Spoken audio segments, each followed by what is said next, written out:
안녕하세요. 반갑습니다. 미리 보는 11월 18일 탑픽 종목에 대해서 한번 알아보도록 하겠습니다.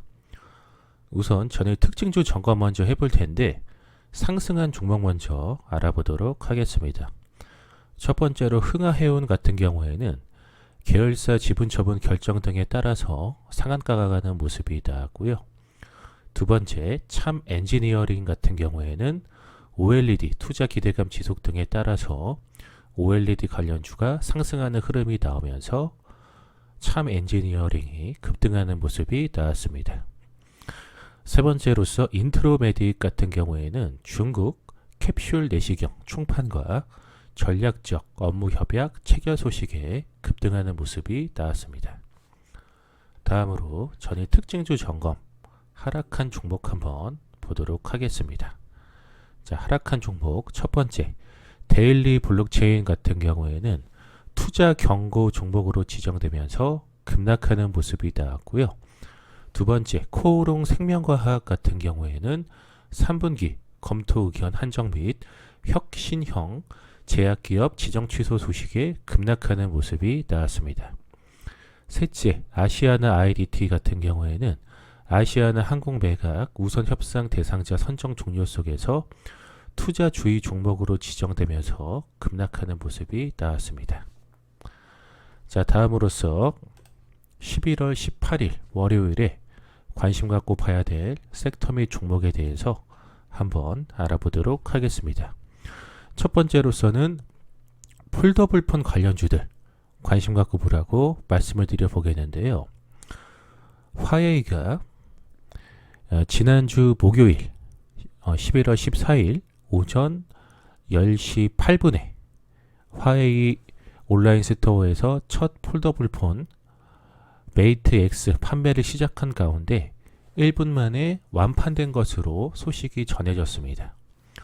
5G 통신 모델로 출시된 메이트 X의 가격은 약 하나로 283만원 정도로 4G 모델로 중국에서 출시된 갤럭시 폴드보다 16만원 정도 더 비싸며 안으로 접는 인폴딩 방식의 갤럭시 폴드와 달리 밖으로 접는 아웃폴딩 방식을 채택했습니다. 메이트 X의 1차 공급량은 공개되지 않았으며 화웨이는 향후 매주 금요일 오전 10시 8분에 메이트 X를 소량씩 판매한다라고 공지한 상태인데 이와 같은 소식에 폴더블폰 시장 성장에 대한 기대감이 계속 커지고 있기 때문에 폴더블폰 관련주인 동은 아나텍이나 파인텍, 인터플렉스 이런 KH 바텍 이런 폴더블폰 관련주들 관심 갖고 보라고 말씀을 드려 보겠고요. 두 번째는 이낙연 관련주입니다. 이유는 더불어민주당 지도부에서 내년 1월 초에 전면 개각설이 제기가 되는데 내년 총선을 앞두고 이낙연 국무총리의 복귀 필요성을 거론하는 목소리가 심상치 않게 제기되온 상황에서 이낙연 역할론을 넘어서 아예 중폭 이상의 개각설에 공개적으로 불이 붙는 모습입니다.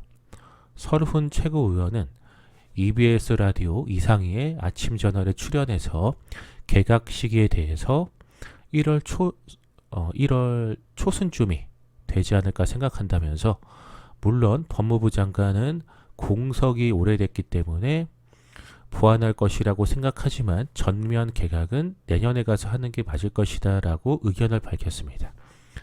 특히 노영민 대통령 비서실장이 지난 10일 춘추관에서 가진 기자 간담회에서 내년 총선과 관련해 당에서 요구하고 본인이 동의하신 분들에 대해서는 저희가 도와드려야 한다는 생각을 갖고 있다고 발언하며 개각설에 한층 무게가 실린 상황인데 이에 따라서 이낙연 관련주인 남선알림이나 이월드, 남아산업, 서원 같은 종목들 계속해서 관심을 갖고 보시라고 말씀을 드려보겠습니다. 마지막 세 번째로서는 경남제약 관련주들 관심 갖고 보라고 말씀을 드려보겠는데요. 경남제약은 지난주 목요일 11월 14일에 장 마감 후에 개선 계획 이행 내역서를 제출했는데 이에 따라서 한국거래소는 지난주 금요일 11월 15일에 이제 한국거래소는 12월 5일 이내로 약 이제 15일 이내로 코스닥 시장위원회를 개최하여 상장 폐지 여부 심의를 의결할 예정이다라고 이제 의견을 밝혔는데,